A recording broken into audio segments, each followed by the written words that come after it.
Welcome to At the Table with Chef Jay, the podcast where we believe that every meal has a story, and every story has a seat at the table. I'm your host, Chef Jay, and today we embark on a culinary journey through the heartwarming realm of cherished memories and delectable dishes. In each episode, we dive into the nostalgic world of our guests' favorite childhood foods, from the confident aroma of Grandma's kitchen to the sizzle of a beloved family recipe. We're here to unravel the tales behind the tastes that linger in our hearts. Today's guest is Columbia-based chef Corey Glover. He'll be preparing his favorite dish, French toast. Could you share with us the story behind this dish? Yeah, well, first of all, thank you for having me, Chef Jay. French toast, I was born in Orangeburg, stayed in Danbury for like 6-7 years. Well, listen to I was 6 or 7. Nice. So we was in what you would call now the boonies. So going to the city took at least 20-25 minutes. So I remember Mom would make like French toast. We had like the sunbeam bread. Right. So all we had was like eggs, a little bit of cinnamon sugar, and it never dried out the bread. So the bread was a little soggy sometimes, but the flavor was always there. Right. So I remember that just growing up a lot, especially on weekends, getting up in the morning, Mom had the house smelling like Lysol, and that good weekend smell. And she always cooked breakfast for us, and French toast was one of them. So this is definitely a fan favorite of mine growing up. Shout out to Mom, I love you. I love it. Awesome. I love it. So right here we have French toast. So the particular bread I love to use is called brioche, or you could use another particular bread called challah. Challah bread, holla at me. All right. So with brioche, I found this at my local Publix. I buy it fresh, but to dry it out, that's the key to a great French toast. You can put it in the oven at 200 degrees for at least 2.5 hours. You can hear the knock on it. So it's kind of dried out, and that's the key to a great French toast. You want it to dry out so it soak up the ingredients that you mix with. So here you have your prep station. You have 8 egg yolks, 2 whole eggs. You have a cup of heavy cream, half a cup of milk. You have some nutmeg, some cinnamon, condiments that go on top, and brown sugar. So I'm going to mix all these things. That was so good. Now, you guys, I want you to know, he elevated it. Because when he was growing up, it was sunbeam bread, not shallow. How you pronounce it? Brioche. Oh, my God. He done elevated the brioche. I love it. Absolutely. Brioche is nice and buttery. That's what I love about it. Right. And this what I love about your story is that you took the recipe that your mom used to cook and elevated it and made it something else and delicious, along with using the base of what she used to do. I love it. And I think that's a great part of being a chef. Like, there are no rules. That's right. I love it. Just got to taste good and look good, you know? Right. You should be creative as you want. That's right. So I mix all base ingredients. I can't forget the brown sugar. Look at these ingredients. And it smells so good. So I love spice. So I love the smell of it. Nutmeg, cinnamon.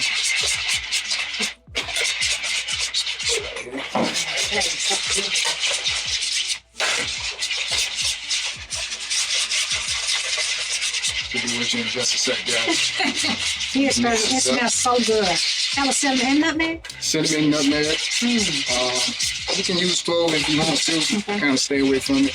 Right. Sometimes it is too strong to overpower everything. This is so awesome.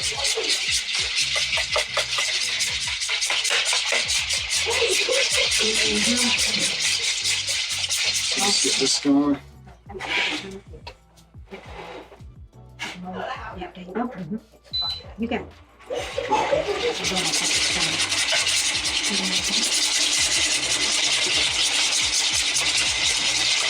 So what I'm doing now is just incorporate everything, let everything mesh well. Stir it up real nicely. So that's why everything is up to sync to the bottom. Yeah, I love that. And I tell you another thing I learned, that I didn't realize, sometimes we go to these upscale restaurants and they have that bread, they make like a bread pudding. Yeah. And they do that type of bread. Exactly. So my husband, he loves that, okay? It's classic. Classic. Yeah, a number of clients I love bread pudding. Right, awesome. Okay. I really love that story that you told with your mom. That is so amazing. Yeah. That's important. She'll be proud of you, I tell you. she was here right now, she probably cried. I know. I'm about to cry every time I get on these podcasts. Right You know, now. yeah. One of my podcasts, I be crying because I just think that a part of our culture and history is the dishes that our grandmothers, our mothers, our ancestors, even if we change them up a little bit, at least we're able to honor them and put them in the mix of all this love that they share with us. And speaking of grandmother, that's where a lot of my love for cooking came from. Yes. That's my life. Thank you. So a lot of it, just growing up in the country, especially after Sundays, we always went to grandmother's house. So soul food was a staple. That's right. So grandma always taught me how to make roux. Taught me how to make homemade biscuits, fried chicken, pot roast, and stuff like that. Oh, you just So my love for cooking started from my grandmother. right. Shout out to my grandmother as well. Oh, She's still what's her kicking it. Trudy. Trudy, okay, Trudy. That's my girl. That's my girl. So just put a tablespoon of butter in there. So she taught me a lot about cooking. And I just kind of went from there, and just my love for food just kind of just elevated from there. I always had a love for food. Just growing up in high school, but I never took it serious, playing sports and all that stuff. I was What school did you go to? I went to OW in high school. Oh, good for you. Shout out to OW.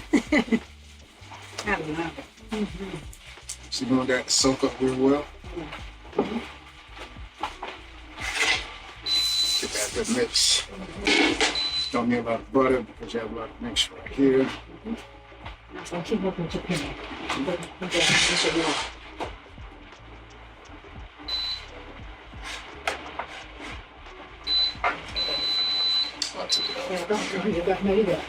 I'm just learning how to use those pans.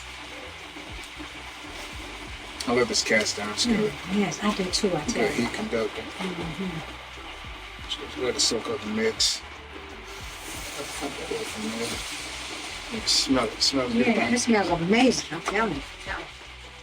And that's so interesting that you bake that bread. I just can't believe that is one of the secrets.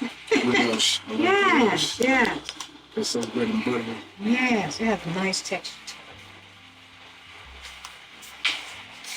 So just gonna let that go for a few minutes. Okay. You can turn it into only if you need to. Okay. Yeah. Yeah, so tell us how we can follow you, find you, what you do, what you love doing, what you enjoy doing. So you can follow me on all platforms: Facebook at Sift and Season LLC, IG at Sift and Season, TikTok Sift and Season as well. So that's SIFTAND Season, like the seasons of the year. Yes, All right. It's funny that name originated. Pray hard to God for a name. Originally, I had the name At the Table. Oh, That was a funny story. okay. Remember That's that? funny, yeah. So I remember a client of mine, she was like, I saw this lady had the same name as you. At that time, I wasn't legalized, so I didn't have an LLC. Really? I said, oh man, let me take this name all quick. I don't want to get in trouble. Right. So respectfully, and I end up eventually seeing your page. It's like, I love what she's doing with the kids. That's Yeah. made respect. Like you had a teaching school, teaching kids the importance of food and all those things. I respect that. I believe I inboxed you one time, told you that. Did I respond? It's been some years back. I Well, can't see, and remember. that's the thing, guys. I'm just beginning to learn this Facebook thing. So I tell people the way you get me is that you text me on my cell phone because a lot of times I miss the message Okay. because I'm good at responding. I respond to everybody, as a matter of fact. Yeah, but I'm so glad. Yeah, I taught over 25 children how to cook. Wow, so that's Through the amazing. schools and, in my cooking studio here, we do cooking classes and Yeah, that's we're getting ready to do a kids cooking camp. See, I And got respect. we also, too, we travel. We take people on special trips. Good. But the podcast is not about me, it's about you, Corey. So what you want to share about your business and what you're doing? So Sift and Season at the table originated in 2019. It's a name I prayed hard for. I know I didn't want anything with my name in it, but I wanted something simple, quick to the point. And I think it took me at least 2 months to come up with this name. And Can get hot, though. yeah, it gets out quick. And Sift Season was born. So starting in 2019, super excited. We all know what happened in 2020. Yes. So at that time, I was working full time, originally as a therapist. So I was an occupational therapist for 8.5 years. But at that time, when 2020 hit, it was a blessing as well because nobody was eating out. Right. So at that time, personal chef business became like a big thing. That's right. And so I was disappointed, but at the same time, a lot of people didn't know me. Right. But because I had like great employees, it was a whole lot of word of mouth. And I remember I was going from getting at least 80 hours every 2 weeks. When COVID hit, like we lost like 50% of our residents. So I went from getting 80 hours to barely getting 35 to 40. So that's when sipping season kind of took off, kind of compensated for what I was losing. So it was a blessing in disguise. I think COVID at that time really kind of like changed people's mindsets as well, how you think, how to be innovative, and how to be more creative. Exactly. And you know, during that time, as a matter of fact, I was building the space out in 2020, and then COVID came, and everybody went home. So we've been pivoting and shifting. So we finally found something that worked. We provide an intimate space here for people to come and do events, parties, and it works. awesome. Yeah, I think during that time, it shifted for a whole lot of people. Unfortunately, a lot of people lost jobs. A lot of people lost their lives. I just thank God to be here. And I just thank God for the gift He's given me. Absolutely. I think He's given me a credible gift of like vision, creativity, and that's what I want to bring to my business as well. And I think with that, it creates a whole lot of value in your business as well. And I always tell people, I talk to a lot of people, you know, they're always about, especially this generation in a social media generation. It's all about everybody wants to get to the bag. You know, that's great, but you also want to build value in your business. Value, after value, you build great value, success and money will soon follow. Right? You can have all the gifts and talent in the world, but if you don't have great customer service, you're gonna suck. And a great attitude, great personality, attitude. love for other people too. What they do. That's so good. So we're gonna take these off. That was fabulous. All right, so we soak up the others.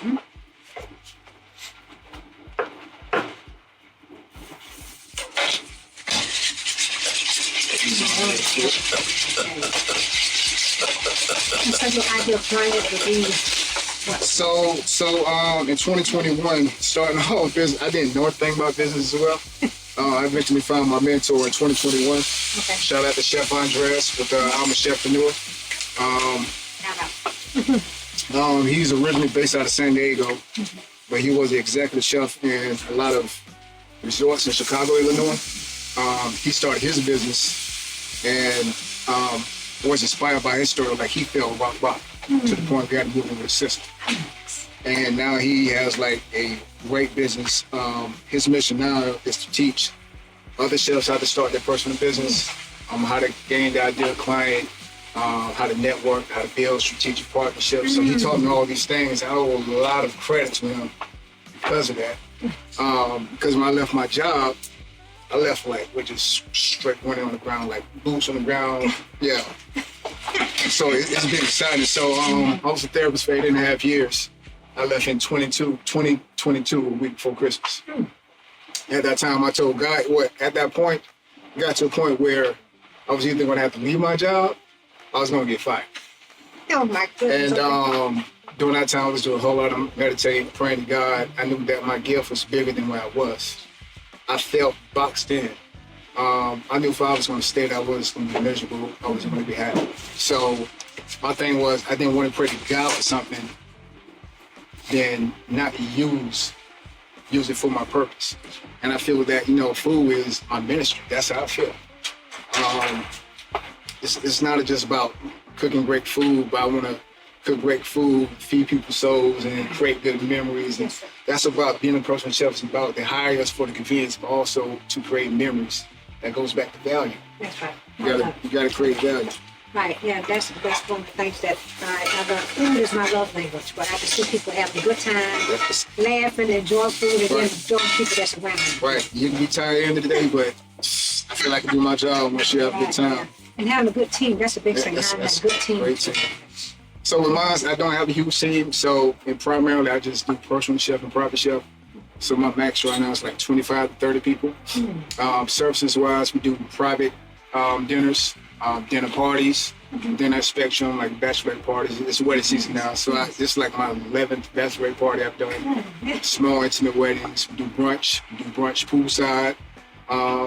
So right now, I'm just praying to God, man. I just want to expand and, so primarily serve all surrounding states, but we do fly out to Colorado, DC, New York. Have fun out there with these guys. Have a lot of colleagues from a mentorship program. So we all connect. It's all about connections. It's all about networking and having fun. It's enough opportunity out here for everybody. Right? So we need to be selfish. And then not only that, everybody has their own special touch and niche. You know what I'm saying? Right. So I love that. I love your presentation. I love what you brought to the table. I tell you, I'm so excited. And I'm going to let you plate it, and then I'll meet you at the table. Yes. Is there anything else you want to share before we go to the table? Yeah, so for anybody interested in becoming a personal chef, it's all about finding your niche. It's all about finding your ideal client. My ideal clients are busy families. So that's what I focus on. A lot of busy families don't have time to eat. Right. They ideally probably don't want to eat out, so they call on us. That's right. I love it. Well, we have enjoyed Chef Corey, and we look forward to seeing you at the table. Welcome back, and we're sitting with Chef Corey. Before we try your dish, what does food and family mean to you? First of all, family means everything. I think just the support of the family, that whole structure, that whole dynamic, got me to where I am today. The whole discipline, just the love for my people, the respect. I think it pretty much orchestrated a love for other people, and I respect other people, such as you guys. Like Chef Darius said, family just isn't all about blood.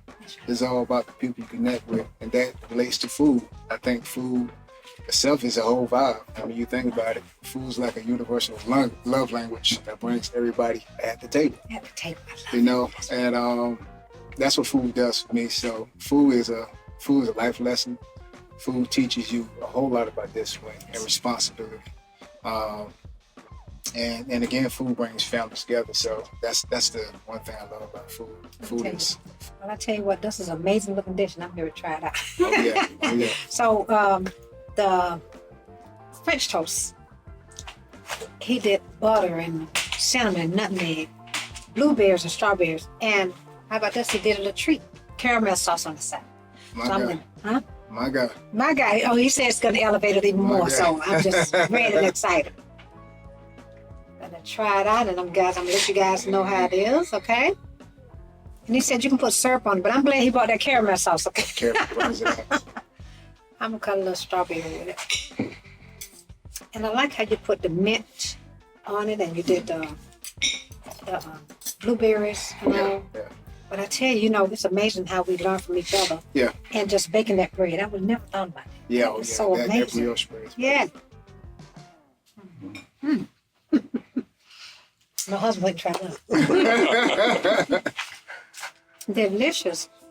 And we want to make sure that you're welcome to come anytime and share. Absolutely. Thank you. And we just want to thank you for joining us at the table. And we'll see you next time. Absolutely. Next time.